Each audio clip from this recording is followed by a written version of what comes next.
ഈ അക്രമങ്ങളുടെ പിന്നിൽ, ഈ അക്രമങ്ങളെ നിലക്ക് നിർത്താത്തതിന്റെ പിന്നിൽ, ഈ അക്രമങ്ങൾക്ക് പ്രോത്സാഹനം കൊടുക്കുന്നതിന്റെ മുന്നിൽ ഒരൊറ്റ കാരണമേ ഉള്ളൂ. ഇതിന്റെ തലപ്പത്തിരിക്കുന്നവർ മാനസികമായി ഈ അക്രമങ്ങളോട് യോജിക്കുന്നു എന്നുള്ളതാണ്. രാഷ്ട്രീയമായി ഈ അക്രമങ്ങളെ അതിന്റെ രക്ഷാധികാരികളായി ചമയുന്നു എന്നുള്ളത് തന്നെയാണ് ഇതിന്റെ പ്രധാനപ്പെട്ട പ്രശ്നം. ഞാൻ കഴിഞ്ഞ ദിവസം പറഞ്ഞു, ഈ അക്രമങ്ങൾ താഴെ പോലീസ് സ്റ്റേഷൻ ഉത്ഭവിക്കുന്നതല്ല. പോലീസ് സ്റ്റേഷൻ ഉത്ഭവിച്ചിട്ട് അതിന്റെ മേലെയുള്ള ഡിവൈഎസ്പി ഓഫീസിലേക്ക് പോകുന്നതല്ല. അവിടുന്ന് പിന്നെ SP ഓഫീസിലേക്കും, അവിടുന്ന് പിന്നെ IG ഓഫീസിലേക്കും, അവിടുന്ന് പിന്നെ AGDP-യിലേക്കും DGP-യിലേക്കും, പിന്നീട് ആഭ്യന്തര സെക്രട്ടറിയിലേക്കും മന്ത്രിയിലേക്കും സർക്കാരിലേക്കും പോകുന്നതല്ല.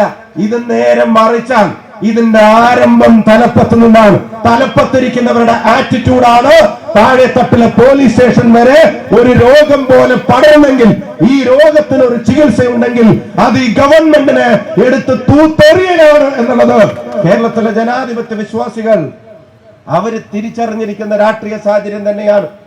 ഇത് മേലെ നിന്ന് താഴോട്ട് പടരുന്ന അസുഖമാണ്. കാക്കി അണിഞ്ഞ് പണി ചെയ്തുകൊണ്ടിരിക്കുന്നത്, കാക്കി അണിഞ്ഞ് പോലീസുകാരൻ ചെയ്യുന്നത് പോലീസിംഗ് അല്ല, കാക്കി അണിഞ്ഞ് പാർട്ടി പണിയെടുക്കുന്നവർ അവരോടൊന്ന് പറയുന്നു, എല്ലാ കാലത്തും പിണറായി വിജയൻ ആയിരിക്കില്ല കേരളത്തിന്റെ മുഖ്യമന്ത്രി എന്നുള്ളത് അവരോർത്താൽ അവർക്ക് നല്ലതെന്ന് പറയാനും ഞാൻ ആഗ്രഹിക്കുന്നു.